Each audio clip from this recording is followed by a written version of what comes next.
The most disrespected person in America is the black woman.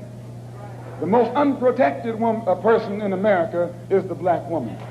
The most neglected person in America is the black woman. Jordan, I learned the most important lesson, which is probably the most dangerous lesson of all, too. The male ego is the most sensitive and most dangerous thing the world has to offer. Yes. So I was very... Just say that again one more time. Say that one the more time. The male ego is the most sensitive and dangerous thing in the world.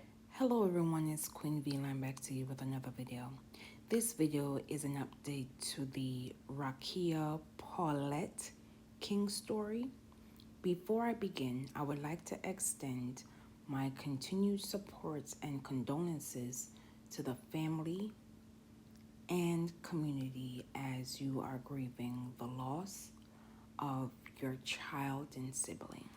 According to reports, Emmanuel Coble, who was convicted of unaliving his pregnant partner, Raquiah King, was sentenced in court on July 18, 2025. The Hanover County Clerk confirms that Coble, who was a naval officer, was sentenced to 2 life sentences plus 8 years on charges of first-degree homicide, homicide of a fetus, transporting a dead body, and weapons charges. In April of this year, a Hanover jury convicted Coble of the 5 felony charges, which included first-degree homicide of the 20-year-old Raquiah King after she refused to getting an abortion, according to the affidavit. During the sentencing hearing, Hanover County Judge Harris stated this murder indicates someone who has a depraved mind. I think he's an extremely dangerous person, and I think he needs to spend the rest of his life in prison. Hanover County Commonwealth Attorney Bobby Kenko stated she was pleased with the sentence. She would go on to state, I think the judge took this case very seriously. He heard all of the evidence, all of the impact, and he wanted to make it very clear that this was an inexcusable, unacceptable, and that the defendant would be staying in prison forever, she stated. In addition, the attorney would go on to say, I believe that every year was earned by the defendant given the brutality and the heinous nature of his acts, as well as the extensive amount of efforts he put into covering it up, or at least trying to cover it up. During his April 2025 trial, Coble admitted to shooting Miss King during a fight, then transporting her body from Hampton County to Hanover County, where he dumped her body in the woods. Despite his admission, the defendant Coble claimed that Miss King's unaliving was an accident. Prosecutors presented evidence showing that Miss King had told her mother that she feared the defendant Coble, who wanted her to have an abortion. Voice recordings and text messages revealed that the day of the unaliving, Raquiah King chose to seek medical care to continue her pregnancy rather than terminate it as Coble had planned. Following the conviction, Miss King's family shared their gratitude to the Commonwealth's Attorney's Office, the jury, and the community for helping them get justice. Miss King's brother, Gregory, would go on to state, "She was a ray of light. She was fun, beautiful, courageous, and strong. I'm just grateful for everything." These are my thoughts. Continued condolences and support to the King family as you have closed this chapter, hoping and wishing that you find your way in the grieving process. What occurred to Raquiah King was not due to natural causes or an accident, as stated by the monster in this case. Yes, monster. Or by a stranger. Instead, Miss King's life was ultimately taken by someone with whom she had moments with. As I stated in my previous video, even if they had conversations about the abortion process, it was ultimately Raquiah King's choice to giving her child a fighting chance. This could have been prevented had the defendant in this case went to the court and turned over his parental rights. A lot of adults do this and simply kept his distance from Miss King and her child. But yet, this monster, yes, I said monster, I'm going to continually calling these persons monsters, wanted to be the judge, jury, and ultimately executioner of his partner and unborn child. Again, this tragedy was not an accident.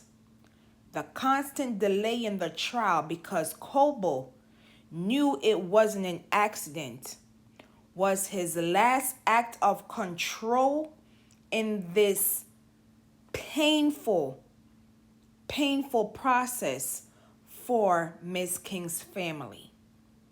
Again, this monster wanted to teach Miss King a lesson in control because Miss King, for whatever reason, felt her child deserved to exist, and instead of honoring her wishes, this monster took it upon himself to taking her and this unborn baby away from her family and community. Nothing, and I mean nothing, can replace the pain and hurt this family and community is experiencing at this time. I've said this before and I will say it again. There are persons out here who will court you, who will date you, who will marry you, and yes, even have children with you and still dislike you and even justify the reason they hate you. It's due to the value that you bring. Value isn't always equal to money. Value can mean inspiring others, helping others, being that person that always gives sound advice. The op isn't always someone you don't know. At times, you're literally sleeping with an op ready to taking you out because you will not fall in line. According to the Black Burn Center organization, An estimated 40% of black women will experience DV in their lifetime, and unfortunately, 56% of these homicides were committed by a current or former partner. The majority of the homicides of pregnant women in the U.S. are at the hands of an intimate partner with a weapon. Black women are 3 times likely to be unalived by their partners around the time of their pregnancy compared to white or Hispanic women. According to the Mass General Brigham, of the 21 million assault-related injury visits, an estimated 15% occurs during the holiday season, and an 85% during non-holidays. New Year's Eve was the highest for intimate partner violence and altercations, followed by St. Patrick's Day, Independence Day, and Labor Day.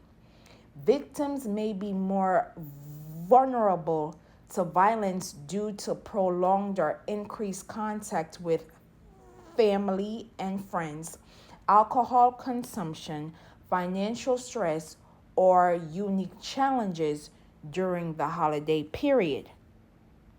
According to The Guardian, in 2020, homicides increased nearly 30% nationwide that year.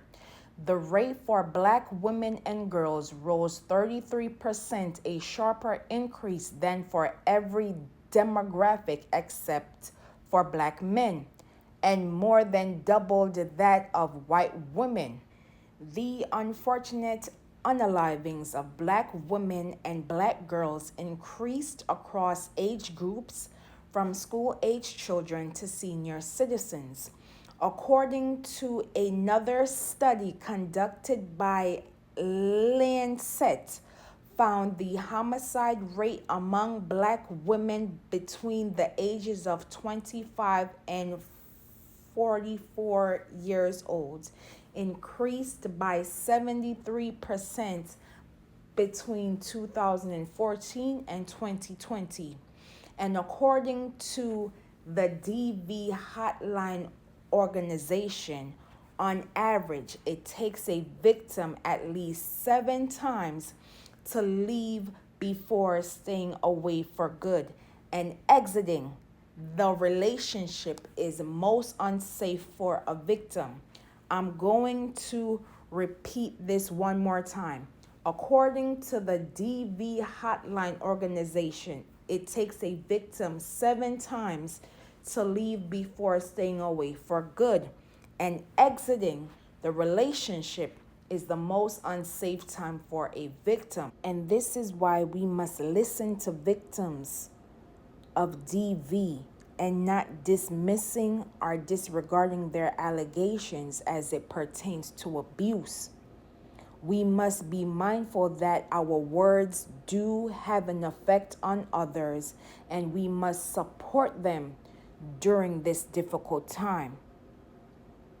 Again, how many more persons are we willing to lose before we say enough is enough? When are we going to ring the alarm when these allegations come to pass? Are we going to continue the norm of doing nothing? When are we going to listen to black women? When are we going to believe black women? When are we going to protecting black women? It should not only be a slogan, it should be something that we are actively doing in private as well as in the public. I will leave in the comments and description below for organizations and hotlines as it pertains to DV. Silence is no longer an option. Say their names, known and unknown. Protect black mothers. Protect black women. Say her name, Raquiah King, justice for Raquiah King continue to rest in peace. And as always, please be safe out here. And I will see you in the next video.